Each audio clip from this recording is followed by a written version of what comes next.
ধরেন আপনি প্রতি বছর গরু কোরবানি করেন, এক বছর হঠাৎ করে ছাগল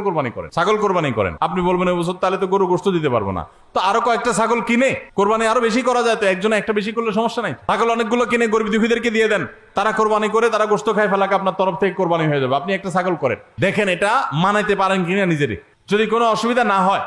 মানাইতে, তাহলে আলহামদুলিল্লাহ আল্লাহ শুকর আদায় করতে পারেন যে আপনার নিয়তের মধ্যে বোধহয় ভেজাল নাই। আর যদি মনে হয় না প্রতি বছর গরু দেই, এবার ছাগল দিলে কেমনে হয়, মানুষ কি বলবে, তাহলে বুঝতে হবে ডাল মে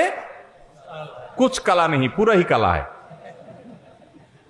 আল্লাহ তাআলা আমাদের সবাইকে ইখলাসের সাথে তাকওয়ার সাথে কোরবানির এই আমলটি সম্পাদন করার তৌফিক দান করুন।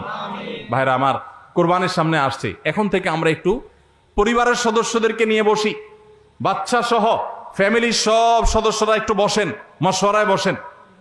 পরামর্শ মজলিসে বসেন, বসে জিজ্ঞাসা করেন আমরা